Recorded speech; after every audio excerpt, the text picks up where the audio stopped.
بسم الله الرحمن الرحيم فإن قيل قد قالوا في من حلف لا يدع كلمه في دار فلان إنه يقع على الملك والعارية والإجارة جميعا ويحنث إذا دخلها راكبا أو ماشيا وكذلك قال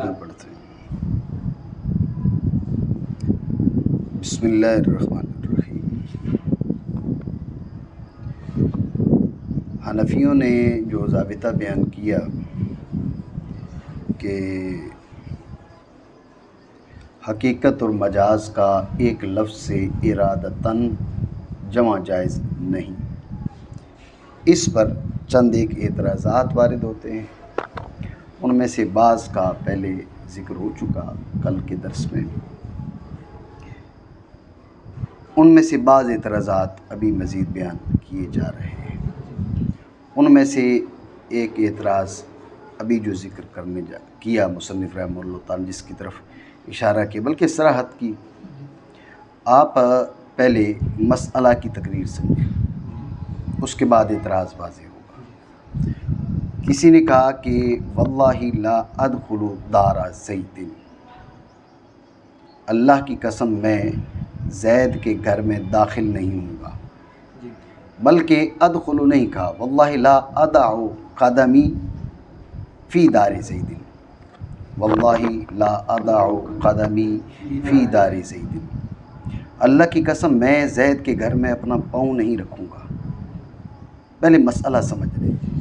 مسئلہ یہ ہے کہ زید کا ذاتی گھر ہو یا وہ کرائے پہ رہ رہا ہو، اسی طرح یہ آدمی ننگے پاؤں اس کے گھر میں داخل ہو یا سوار ہو کر داخل ہو یا جوتا پہن کر داخل ہو، ہر صورت میں اس کی قسم ٹوٹ جائے گی۔ یہ ہے مسئلہ، ٹھیک ہو گیا؟ اب آتے ہیں اعتراض کی طرف۔ اعتراض کا خلاصہ یہ ہے کہ اس گفتگو میں اور اس مسئلہ میں دو جگہ پر جمع بین الحقیقت والمجاز پایا جا رہا ہے۔ ایک مسئلہ میں آپ نے اپنے اس بیان کردہ ضابطہ کی دو جگہ پر مخالفت کی ہے، ایک ادع قدمی میں اور دوسری دار زید میں۔ تفصیل اس اجمال کی یہ ہے، وضع قدم کہ ایک ہے حقیقی معنی، دوسرے ہیں مجازی معنی۔ وضع قدم کے حقیقی معنی ہے جوتا اتار کے یوں قدم رکھ دیا جائے، یہ سمجھ رہے ہو؟ یہ وضع قدم کے حقیقی معنی۔ وضع قدم کے مجازی معنی تھے جوتا پہن کے اس کے گھر میں چلا جائے۔ اب حقیقی طور پر جو پاؤں رکھا ہوا وہ تو جوتے میں رکھا ہوا ہے، اس کے گھر میں نہیں رکھا ہوا، لیکن مجازن کیا ہے، اس کے گھر میں ہے۔ آپ سمجھیو؟ تو اب ایک ہے وضع قدم کے حقیقی معنی، ایک ہے مجازی معنی۔ حقیقی معنی کی صورت میں بھی اس کی قسم ٹوٹ رہی ہے، مجازی کی صورت میں بھی قسم ٹوٹ رہی ہے۔ یہ جمع بین الحقیقت والمجاز ہے۔ اسی طرح دار زید کہ ایک ہے حقیقی معنی، ایک ہے مجازی معنی۔ حقیقی معنی کیا ہے؟ اس کا دار مملوکہ۔ مجازی معنی کیا ہے؟ کہ وہ گھر جس کے اندر وہ کرائے پہ رہ رہا ہو یا عاریتاً رہ رہا ہو۔ سمجھ رہے ہو؟ تو اب حقیقی مجازی کوئی بھی گھر ہو، اس کے اندر داخل ہونے سے قسم کا ٹوٹنا یہ علامت ہے جمع بین الحقیقت والمجاز کی۔ آپ جمع بین الحقیقت والمجاز کر رہے ہیں۔ سمجھ آ گئی؟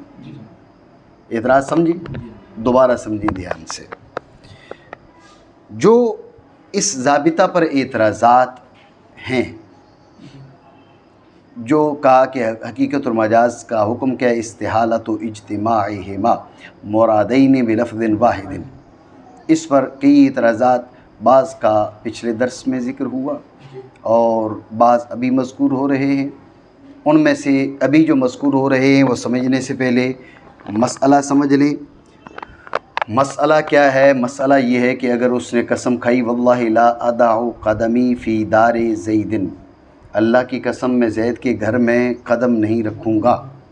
پہلے مسئلہ سمجھیں۔ مسئلہ یہ ہے کہ زید کا ذاتی گھر ہو یا وہ کسی سے کرائے پہ رہ رہا ہو یا کسی سے مانگ کر عاریتاً رہ رہا ہو، بہر صورت اس کے گھر میں جو بھی اس کا گھر ہو، تو اس کے گھر میں داخلے سے قسم ٹوٹ جائے گی۔ اسی طرح وہ جوتا پہن کے داخل ہو، جوتا اتار کے داخل ہو، گھوڑے پہ داخل ہو، گدھے پہ داخل ہو، پیدل داخل ہو، ہر صورت میں قسم ٹوٹ جائے گی۔ آپ سمجھو بات کو، ٹھیک ہو گیا؟ اس کو روکیں، بند نہ کریں، بات سمجھے آپ؟ تو اب اس کا کوئی بھی گھر ہے اس میں جانے سے قسم ٹوٹ جائے گی، اور کسی بھی حالت میں جائے قسم ٹوٹ جائے گی۔ مسئلہ سمجھے؟ اب آتے ہیں اعتراض کی جانب۔ اعتراض کی تقریر یہ ہے کہ اس سے کہا واللہ لا ادع قدمی فی داری زید، وضع قدم کے کہ حقیقی معنی ہے کہ مجازی معنی، حقیقی معنی یہ ہے کہ جوتا اتار کے یوں اس کے گھر میں پاؤں رکھ دے، یہ حقیقی معنی ہے۔ مجازی معنی ہے کہ پاؤں جوتے کے اندر ہو اور جوتا گھر کے اندر ہو، یہ مجازی معنی ہے۔ اب وضع قدم فی النعل ہے نا کہ وضع قدم فی دار فلان ہے، حقیقی طور پر تو وضع قدم فی النعل ہے نا، لیکن مجازن اس کے گھر میں ہے۔ تو اب حقیقی معنی پائے جائیں یا مجازی معنی پائے جائیں، ہر صورت میں قسم کا ٹوٹنا یہ علامت ہے کہ آپ جمع بین الحقیقت والمجاز کو جائز سمجھ رہے ہیں، اور یہاں پر اس کا ارتکاب ہو رہا ہے۔ اسی طرح دار زید حقیقی وہ ہے کہ جو اس کا مملوک ہو، سمجھ رہے ہیں آپ بات کو؟ اور مجاز کیا ہے کہ جو عاریتاً ہو تو اس کا، یا کرائے پر ہو تو مجازن اس کا گھر کہہ دیا جاتا ہے۔ اب حقیقی گھر میں داخل ہو یا مجازی گھر میں داخل ہو، قسم کا ٹوٹ جانا یہ بھی جمع بین الحقیقت والمجاز ہے۔ مسئلہ سمجھے نہیں سمجھے؟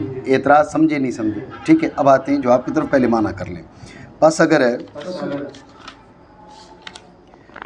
کہا جائے، کہا ہے مشائخ نے اس شخص کے بارے میں، فین قیلا، یہ تو ہو گیا نا بھئی اگر اعتراض کیا جائے۔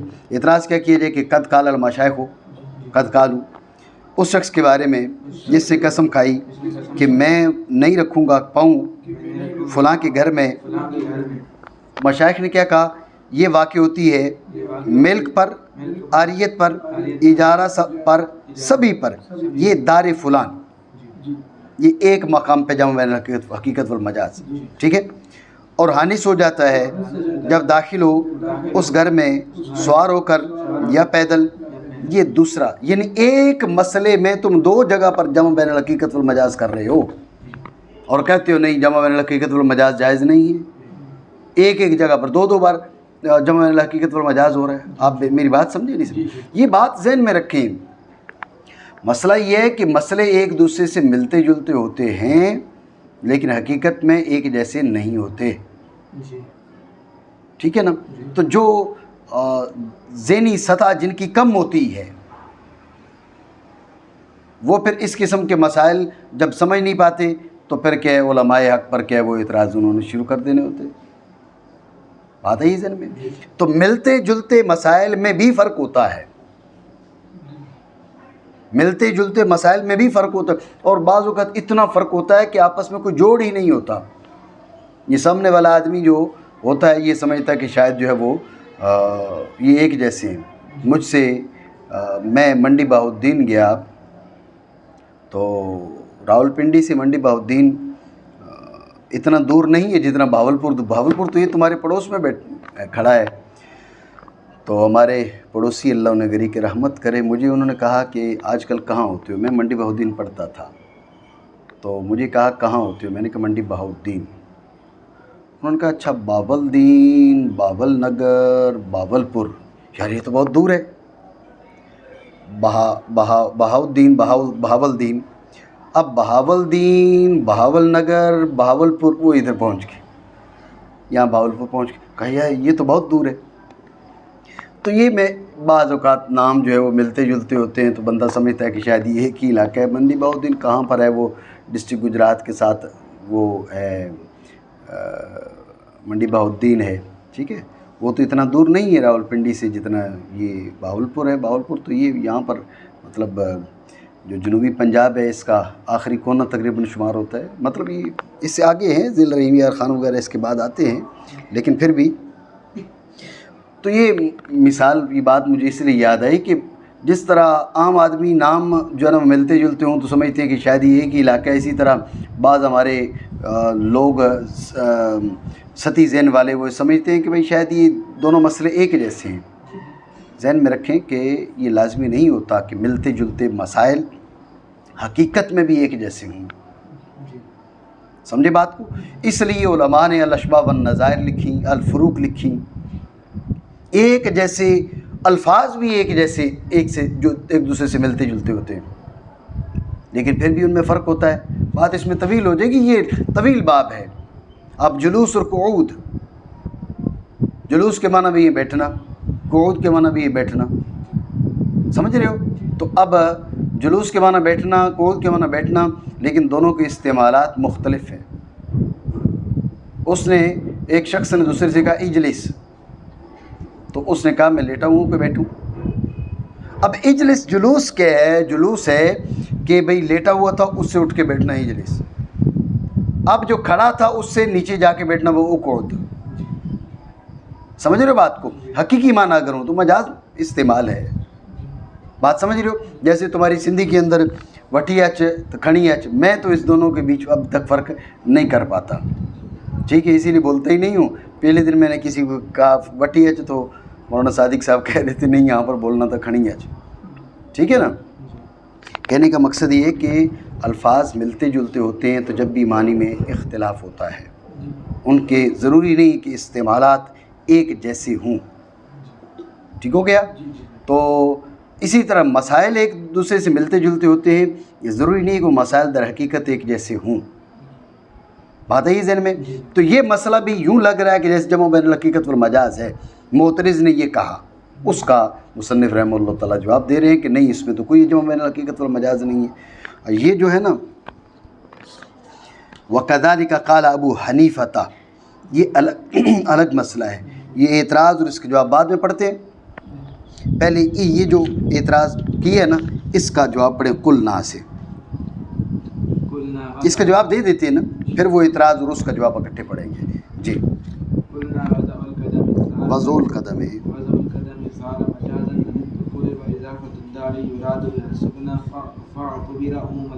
عموم المجاز، وجہ ہے اس کا جواب دیتے ہیں مصنف رحمہ اللہ تعالیٰ۔ جواب کا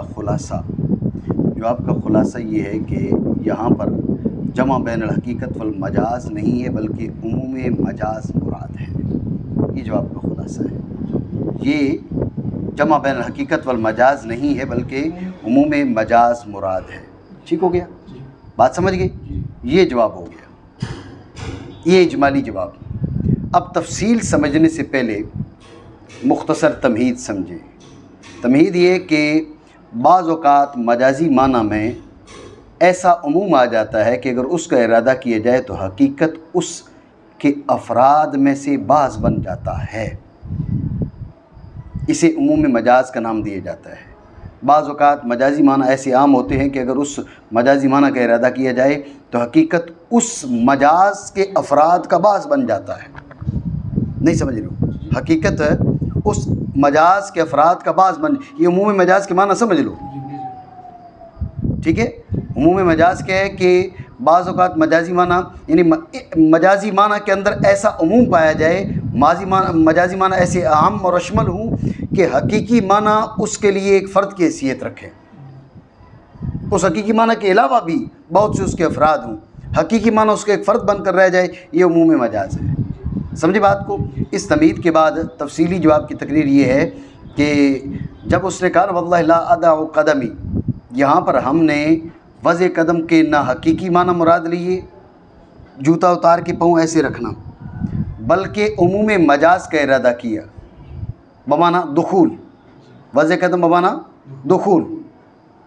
واللہ لا ادخل، اسی لیے میں نے شروع میں ادخل کہا تو پھر کہا نہیں یہ نہیں، واللہ لا اضع قدمی، ہم نے اس کے مجازی معنی مراد لیے واللہ لا ادخل، اللہ کی قسم میں داخل نہیں ہوں گا، میں داخل نہیں ہوں گا۔ جب اس نے کہا نا میں داخل نہیں ہوں گا تو ذہن میں رکھیں اب وہ جوتا پہن کے جائے، سوار ہو کر جائے، ننگے پاؤں جائے، پیدل جائے، کیسے جائے، دخول تو ہے نا، سمجھو ایسے ہی ہے، قسم ٹوٹ جائے گی۔ قسم اس لیے نہیں ٹوٹ رہی کہ جمع بین الحقیقت والمجاز بلکہ عموم مجاز۔ اسی طرح اس نے کیا کہا؟ اس نے کہا کہ دار زید، زید کا گھر، تم نے کہا کہ جمع بین الحقیقت والمجاز، نہیں، ہم نے یہاں پر دار زید سے مراد لیا اس کی رہائش، دار مسکونہ، کیا دار مسکونہ،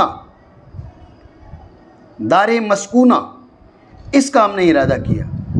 جب ہم نے اس کا ارادہ کیا، آپ توجہ رکھیں، اب وہ رہائش کا گھر ہو جب بھی مسکونہ ہے، کرائے پر ہو جب بھی مسکونہ ہے، عاریتاً ہو جب بھی مسکونہ ہے، تو عموم مجاز کی وجہ سے قسم ٹوٹ رہی ہے، جمع بین الحقیقت والمجاز کی وجہ سے نہیں۔ توجہ ہے نہیں؟ اس کی تائید سمجھو کہ جمع بین الحقیقت والمجاز نہیں ہے۔ اگر یہ جمع بین الحقیقت والمجاز ہوتا، بات پہ توجہ دینا، وہ کیا کرے؟ ادھر باہر کھڑا ہو، ادھر باہر کھڑا ہو اور جوتا اتار کے یوں پاؤں اندر کر کے ایسے اندر رکھے، ایسے خود باہر ٹھہرے، داخل نہ ہو، اور جوتا اتار کے پاؤں ایسے اندر کر کے رکھے، کیا ہو گیا جی؟ پاؤں ایسے اندر رکھے، وضع قدم حقیقی تو پایا جا رہا ہے نا؟ ذہن میں رکھنا، قسم نہیں ٹوٹے گی، صرف پاؤں اندر رکھے قسم نہیں ٹوٹے گی۔ اگر ہم جمع بین الحقیقت والمجاز کر رہے ہوتے تو اب بھی ٹوٹ جاتی، نہیں ٹوٹ رہی، کیونکہ ہم نے اس کے مجازی معنی دخول کا ارادہ کر لیا، مجازی معنی دخول کا۔ اب یہ وضع قدم رکھا، وضع قدم پایا جا رہا ہے لیکن دخول نہیں، قسم نہیں ٹوٹے گی، پانی نہیں۔ بات سمجھے نہیں سمجھے؟ ٹھیک ہو گیا۔ اسی طرح آپ نے کیا کہا؟ اس نے کہا واللہ لا ادخلو واللہ لا ادع قدمی فی دار زید، آپ نے اس سے مراد لیے دار مسکونہ، ایک گھر اس نے بنایا اور اس میں وہ رہ نہیں رہا، گھر اس نے بنوایا رہ نہیں رہا، اس نے کوئٹہ میں گھر بنوایا ہے وہ سکھر کا، اب وہاں رہ نہیں رہا، اس گھر میں اگر کوئی داخل ہوتا ہے تو قسم نہیں ٹوٹ رہی،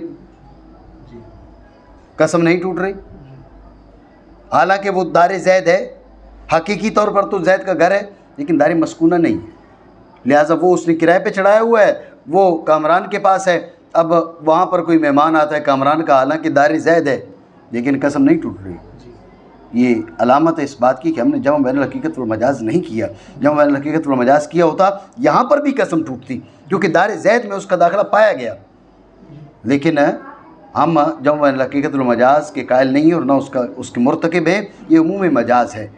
جو معنی ہم نے مراد لیے اس معنی کے لحاظ سے یہ اس کے گھر میں داخل نہیں ہو رہا، لہذا قسم نہیں ٹوٹے گی۔ نہیں سمجھے بات کو، دوبارہ سمجھیں توجہ سے۔ اس کا جواب دے رہے ہیں مصنف رحمہ اللہ تعالیٰ، جواب کی دو تقریریں کر لیں، ایک حقیقی اور دوسری، ایک اجمالی اور دوسری تفصیلی۔ اجمالی تقریر یہ ہے کہ ان مسائل، اس مسئلہ میں جمع بین الحقیقت والمجاز نہیں ہے، اس مسئلہ میں عموم مجاز کا ارادہ کیا جا رہا ہے، اس مسئلہ میں جمع بین الحقیقت والمجاز نہیں ہے بلکہ عموم مجاز کا ارادہ کیا جا رہا ہے، بس یہ اجمالی تقریر۔ تفصیل اس اجمال کی سمجھنے سے پہلے مختصر تمہید جان لیں کہ بعض اوقات مجازی معنی ایسے عام اور اشمل ہوتے ہیں کہ حقیقی معنی ان کا فرد بن کر رہ جاتے ہیں، بعض اوقات مجازی معنی ایسے عام اور اشمل ہوتے ہیں کہ حقیقی معنی اس کا فرد بن کر رہ جاتے ہیں۔ اس مجازی معنی عام کو اس کے ارادہ کو عموم مجاز کا ارادہ کہا جاتا ہے۔ سمجھ رہے بات کو؟ یہ کیا ہو گیا؟ یہ ہے تمہید۔ تمہید کے بعد تفصیلی جواب کی تقریر۔ تمہید کے بعد جواب کی تفصیلی تقریر کیا ہے؟ تفصیلی تقریر یہ ہے کہ جب اس نے کہا نا واللہ لا ادع قدمی، اس کے ایک حقیقی معنی، ایک مجازی معنی۔ حقیقی معنی کیا تھے؟ اس کے گھر میں ایسے پاؤں رکھ دے۔ ہم نے عموم مجاز کا ارادہ کیا، وضع قدم کے معنی لیے دخول کے، واللہ لا ادع قدمی کے معنی لیے واللہ لا ادخل، واللہ لا ادخل، اللہ کی قسم میں داخل نہیں ہوں گا۔ سمجھ رہے ہو؟ اللہ کی قسم میں داخل نہیں ہوں گا، یہ معنی ہے۔ جب کہا نا اللہ کی قسم میں داخل نہیں ہوں گا، اب جوتا پہن کے داخل ہو یا ننگے پاؤں داخل ہو، سوار ہو کر داخل ہو یا پیدل داخل ہو، داخلہ تو پایا گیا۔ تو ایک قسم کا ٹوٹنا جمع بین الحقیقت والمجاز کی وجہ سے نہیں بلکہ عموم مجاز کی وجہ سے۔ سمجھ رہے ہو بات کو؟ یعنی ایسے مجازی معنی عام اور اشمل کا ہم نے ارادہ کر لیا، حقیقی معنی اس کا فرد بن کر رہ گیا۔ بات سمجھو؟ یہ وضع قدم والے اعتراض کا جواب۔ رہی بات دار زید کی، تو یہاں پر بھی جمع بین الحقیقت والمجاز نہیں ہے، عموم مجاز ہے، عمومی مجاز کیسے؟ دار زید سے ہم نے مراد لیا وہ گھر جس میں اس کی رہائش ہو. اب وہ عام ہے، چاہے اس کا مملوک ہو، دار مملوکہ ہو، یا عاریتاً اس میں رہ رہا ہو، یا اجارتاً اس میں رہ رہا ہو. ہر صورت میں دار مسکونہ جو ہے وہ دار مسکونہ میں داخلے سے قسم ٹوٹ رہی ہے. بات سمجھے ہو نا؟ اس کی تائید میں نے آپ کو مزید بات یہ بتائی تھی کہ اس کی تائید کہاں سے ہو رہی ہے کہ حقیقی معنی مراد یہ جمع بین الحقیقت والمجاز نہیں بلکہ عموم مجاز ہے. اگر یہ جمع بین الحقیقت والمجاز ہوتا، ہم حقیقی اور مجازی دونوں معنی بیک وقت ان کا ارادہ کر رہے ہوتے.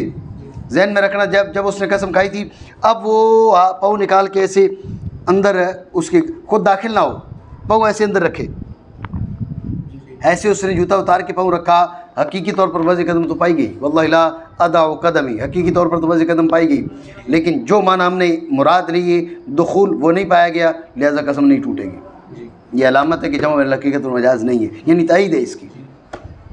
اسی طرح اس نے گھر بنایا جس میں اس کی کوئی رہائش نہیں ہے، بنایا اور کرائے پہ لگا دیا، اس پہ کوئی اور رہ رہا ہے، اور تو اس گھر میں جاتا ہے جو اس کا مسکونہ نہیں ہے، مملوکہ ہے، مسکونہ نہیں ہے، مسکونہ غیر ہے، وہ اس میں کبھی نہیں رہا، اور تو اب وہاں جو رہائشی آدمی ہے وہ تمہارا جاننے والا ہے، کسی وجہ سے تم اس کے پاس جاتے ہو. اب وہ دار زید ہے لیکن قسم نہیں ٹوٹ رہی. کیوں نہیں ٹوٹ رہی؟ حالانکہ تو دار زید ہے. بات ہے کہ ہم نے ارادہ کیا تھا دار مسکونہ کا، دار مسکونہ نہیں، مملوکہ بھلے ہو، ہم نے عمومی مجاز کا ارادہ کیا، جس کا ہم نے ارادہ کیا اس لحاظ سے یہ اس میں شامل نہیں ہے، لہذا قسم نہیں ٹوٹے گی. بات سمجھے ہو نہیں؟ ٹھیک ہو گیا مانا. ہم کہیں گے وضع قدم ہو گیا ہے مجاز دخول سے. ٹھیک ہو گیا. یہ ایک اعتراض کا جواب. اور گھر کی اضافت اس سے مراد ہے رہائش، تو معتبر ہے عموم مجاز. ٹھیک ہے نا؟ یہ جمع حقیقت اور مجاز نہیں بلکہ عمومی مجاز ہے. ٹھیک ہو گیا. آگے یہی پڑھیں آگے، تاکہ یہ جو آگے گفتگو ہے اس کا پہلے اعتراض کے جواب کے ساتھ تعلق ہے. ٹھیک ہے نا؟ وَكَذَلِكَ قَالَ وہ الگ اعتراض ہے، اس کا جواب آگے. وَأَمَّا مَسْأَلَةُ النَّذْرِ وہ وہاں سے چل رہا ہے. جی وَهُوَ نَذِيرٌ مَا لَوْ قَالَ نذیر نہیں، نذیر ما لو قال. نذير ما لو قال عبده حر يوما يقدم فلانا فقدم ليلا أو نهارا أتيق لأن اليوم متى قرن بفعل لا يمتد حمل على مطلق الوقت ثم الوقت يدخل فيه الليل والنهار. بس توجہ ہے آپ کی. اس پہ مصنف رحمہ اللہ تعالیٰ نے ضمنی طور پر ایک اور مسئلہ بیان کر دیا. اس مسئلہ کی تقریر سمجھ لیں. پہلے مسئلہ سمجھیں، پھر اعتراض سمجھیں، پھر جواب سمجھیں. مسئلہ یہ ہے، اس نے قسم کھائی، اس نے کہا اللہ کی قسم، یہ تعلیق کی کہ جس دن فلاں آئے، عبدی حر یوم یقدم فلان عبدی حر یوم یقدم فلان، جس دن فلاں آئے اس دن میرا غلام آزاد. اب یوم کے اچھا مسئلہ پہلے، اعتراض بعد میں. اب وہ آدمی رات کو آئے، دن کو آئے، جس وقت آئے غلام آزاد ہو جائے گا. مسئلہ سمجھ گئے؟ ٹھیک ہو گیا. یہ ہو گیا مسئلہ. اب آتے ہیں اعتراض کی جانب. اعتراض کیا ہے؟ یوم کے ایک ہے حقیقی معنی اور ایک ہے مجازی معنی. حقیقی معنی کیا ہے؟ بیاض نہار، یہ دن کی روشنی، یہ حقیقی معنی ہے. سمجھ رہے ہو؟ اس کو روکو گے انتظار میں. یوم کے ایک حقیقی معنی ہے، ایک مجازی معنی ہے. یوم کے حقیقی معنی ہے بیاض نہار اور مجازی معنی ہے رات. رات کو اگر یوم کہیں گے تو مجازن کہیں گے. سمجھے بات کو؟ جب یہ بات آپ کے ذہن میں آ گئی تو اب سمجھیں کہ دن کو آتا ہے تو قسم غلام آزاد ہے، حقیقت رات کو آتا ہے تو غلام آزاد ہے، مجاز تو جو میں حقیقت والا مجاز تو ہوا. بات آپ سمجھے نہیں سمجھے؟ یہ اعتراض ہے. اس کا مصنف رحمہ اللہ تعالیٰ نے جواب دیا. جواب کا خلاصہ سمجھ لیں کہ یہاں پر بھی جمع حقیقت والا مجاز نہیں، عمومی مجاز ہے. جیسے وہاں پر ہم نے کہا تھا نا کہ واللہ لا اضع قدمی فی دار فلان، تو وضع قدم دار فلان جمع حقیقت المجاز نہیں ہے، عموم مجاز ہے۔ اسی طرح یوم یقدم فلان، یہاں پر یوم کے معنی یہ رات اور دن، یہ جمع حقیقت المجاز کے طریق پر نہیں ہے، عموم مجاز کے طریق پر ہے۔ یہ اجمالی جواب ہے۔ بات سمجھے نہیں؟ دوبارہ سمجھیں توجہ سے۔ مسئلہ، پھر اعتراض، پھر اس کا جواب۔ مسئلہ یہ ہے، اس نے کیا کہا؟ اس نے کہا کہ عبدی حر یوم یقدم فلان، جس دن فلاں آئے اس دن میرا غلام آزاد، جس دن فلاں آئے اس دن میرا غلام آزاد۔ اب دیکھیں، دن میں آئے رات میں، ہر صورت میں غلام آزاد ہو جائے گا۔ یہ ہو گیا مسئلہ، ٹھیک ہے۔ اب آتے ہیں اعتراض کی تقریر کی جانب۔ اعتراض یہ کہ یوم کے ایک ہے حقیقی معنی ہے کہ مجازی معنی؟ یوم کا حقیقی معنی بیاض نہار، مجازی معنی ہے رات۔ رات تو مجازی معنی ہو سکتے ہیں نا، رات تو حقیقی معنی نہیں ہے۔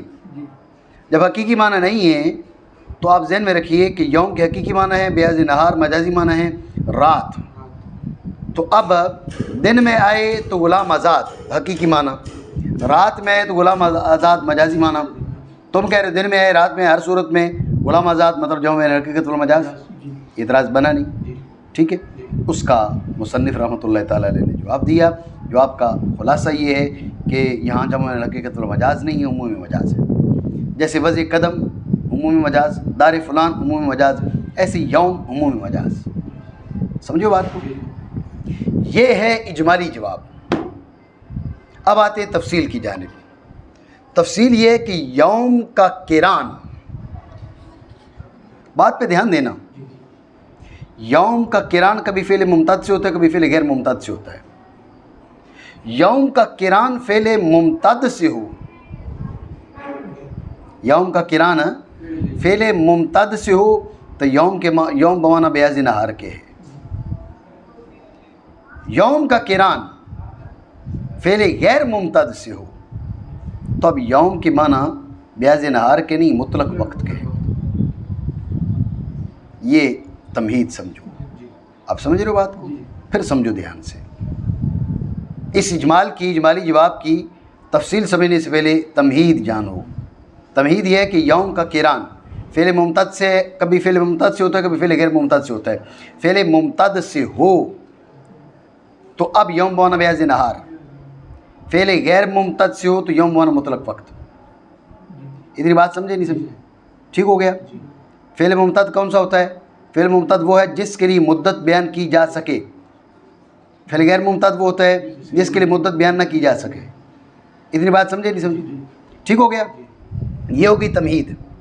جب تمہید تمہارے ذہن میں آ گئی تو اب تفصیلی جواب یہ ہے، جب اس نے کہا نا عبدی حر یوم یقدم فلان، عبدی حر یوم یقدم فلان، جس دن فلاں کا قدوم ہو، فلاں آئے، اس دن میرا غلام آزاد۔ اب یہ قدوم فعل ممتد ہے غیر ممتد ہے؟ ذہن میں رکھنا، فعل غیر ممتد ہے۔ وہ آدھا گھنٹہ آیا، یہ کہا جا سکتا ہے؟ آدھا گھنٹہ آیا نہیں، اس کی مدت نہیں بیان کی جا سکتی۔ آیا مطلب یکلختہ آنا تو ہوتا ہے، آنے واحد میں ہو جاتا ہے۔ آدھا گھنٹہ آیا کا کیا مطلب؟ وہ ہمارے ہاں پون گھنٹہ آیا، پون گھنٹہ بیٹھا تو ہو سکتا ہے، پون گھنٹہ آیا نہیں کہا جا سکتا۔ آپ سمجھ رہے ہو؟ تو لہٰذا یہ فعل غیر ممتد ہے۔ جب یہ فعل غیر ممتد ہے تو اب یہاں پر یوم کے معنی مطلق وقت کے ہیں۔ عمومی مجاز کہا تھا نا، عمومی مجاز کیا ہے؟ کہ ایسے مجازی معنی کا ارادہ کیا جائے جس میں ایسا عموم و شمول ہو کہ حقیقی معنی اس کا بعض بن کے رہ جائے، حقیقی معنی اس کا فرد بن کے رہ جائے۔ جب مطلق وقت بولا تو اب لیل بھی اسی میں آ گئی، نہار بھی اسی میں آ گیا، سارے اوقات اسی میں آ گئے۔ تو غلام کی آزادی جمع حقیقت المجاز کی وجہ سے نہیں ہے بلکہ عموم مجاز کی وجہ سے ہے۔ بات سمجھو؟ ٹھیک ہو گیا؟ تفصیلی جواب سمجھ آ گیا؟ مانا کریں۔ اور وہ نظیر ہے اس کی، دیکھیں نا، چلے مانا کر لیں، مزید باتیں بعد میں کرتے ہیں۔ وہ نظیر ہے اس کی کہ اگر کہے اس کا غلام آزاد ہے جس دن فلاں آئے، تو رات کو آیا یا دن کو، غلام آزاد ہو جائے گا، کیونکہ یوم جب مقرون ہو فعل غیر ممتد کے ساتھ معمول ہوتا ہے مطلق وقت پر، پھر وقت میں داخل ہے لیل اور نہار. سمجھے بات کو؟ یہ جواب ہو گیا اس کا. مزید آپ دیکھیں وہ نظیر ما لو قال. پہلے بھی آپ کو بتایا کہ مثال میں اور نظیر میں فرق ہے. سمجھے بات کو؟ تو یہ نظیر ہے اس مسئلہ کی، یہ نظیر ہے اس مسئلہ کی، مثال نہیں بنایا. نظیر اس لحاظ سے نظیر ہے کہ جس طرح اس میں عمومی مجاز ہے اس طرح اس میں عمومی مجاز ہے. بات ہے ذہن میں نہیں؟ اس معنی میں دونوں شریک ہیں. ٹھیک ہو گیا؟ اور وہ نظیر ہے اس کی اگر کہے اس کا غلام آزاد ہے جس دن فلاں کا قدوم ہو تو اس کا قدوم رات کو یا دن کو غلام آزاد ہو جائے گا، کیونکہ یوم جب مقرون ہو فعل غیر ممتد سے. فعل ممتد اور فعل غیر ممتد کے بیچ فرق کا طریقہ میں نے آپ کو بتا دیا. جس کی مدت بیان کی جا سکے وہ ممتد، جس کی مدت بیان نہ کی جا سکے وہ فعل غیر ممتد. اتنی بات سمجھے؟ ٹھیک ہو گیا؟ یہ ہے فعل ممتد اور فعل غیر ممتد کے بیچ فرق کرنے کا طریقہ. ایک اور مسئلہ یہاں پر آپ سمجھ لیں، توجہ ہے. لِأَنَّ الْيَوْمَ مَتَى قُرِنَ بِفِعْلٍ، اس فعل سے کون سا فعل مراد ہے؟ اس فعل سے کون سا فعل مراد ہے؟ یوم کا مضاف الیہ یا یوم کا عامل؟ یوم کا مضاف الیہ یا یوم کا عامل؟ توجہ ہے؟ ذہن میں رکھیں اس میں اختلاف ہے. ایک رائے یہ ہے کہ یوم کا مضاف الیہ، ٹھیک ہے، یوم کا مضاف الیہ. عبدی حر یوم یقدم فلان، یوم کا مضاف الیہ ہے قدوم. قدوم کی مدت نہیں بیان کی جا سکتی، قدوم کی مدت نہیں بیان کی جا سکتی. قدوم فعل غیر ممتد ہے، لہٰذا یوم بمانا مطلق وقت. یا قدوم کو ہٹا دیے جائے اور کوئی اور وقت، کوئی اور فعل لگا دیے جائے جس کی مدت بیان کی جا سکے. ادھر جو عبدی حرن رہے، یوم کے مضاف الیہ کو بدل لیں، فعل ممتد ڈال دیں، اب یوم بیاض دینار کے معنی میں ہو جائے گا. یہ ان حضرات کی رائے کے مطابق جو کہتے ہیں کہ یوم کا مضاف الیہ مراد ہے. فعل کا نا اذا قرن بفعل ممتد او غیر ممتد، فعل سے مراد کہ یوم کا مضاف الیہ. تو جو ہے ایک رائے. ٹھیک ہو گیا؟ دوسری تقریر، دوسری رائے یہ ہے کہ اس میں یوں تفصیل بیان کی گئی ہے کہ دیکھا جائے گا کہ یوم کا عامل اور مضاف الیہ دونوں ممتد ہیں، دونوں غیر ممتد ہیں، ایک ممتد اور دوسرا غیر ممتد، دونوں ممتد. تو کوئی تفصیل نہیں ہے. آپ عامل کا لحاظ کر لیں یا مضاف الیہ کا لحاظ کر لیں. سمجھ رہے بات کو؟ اور دونوں غیر ممتد ہوں تو جب بھی کسی کا بھی لحاظ کیا جا سکتا ہے. ایک ممتد دوسرا غیر ممتد ہو تو ذہن میں رکھیں جو عامل ہے اس کا لحاظ ضروری ہے، جو عامل ہے اس کا لحاظ کیا جائے گا، کیونکہ جو مضاف الیہ اس کا دخل ہی نہیں ہے. مضاف الیہ تو مضاف میں عمل نہیں کرتا نا. یوم یقدم فلان، یوم یجیء فلان. اب یہ جو مجیت ہے یہ مضاف الیہ کا، یوم کا مضاف الیہ ہے، اس میں عمل نہیں کرتا. جب اس میں عمل نہیں کرتا تو یوم میں اس کو کوئی اثر ظاہر نہیں ہوگا. لہٰذا عبدی حرن میں یہ فعل حریت جو ہے یہ اس میں عامل ہے، لہٰذا اس کا لحاظ کریں گے. یہ تفصیل ہے ذہن میں رکھنا. بات آئی ذہن میں؟ دوبارہ سمجھیے توجہ سے. انہوں نے کہا لِأَنَّ الْيَوْمَ مَتَى قُرِنَ بِفِعْلٍ لَا يَمْتَدُّ، بِفِعْلٍ لَا يَمْتَدُّ، اس فعل سے کون سا فعل مراد ہے؟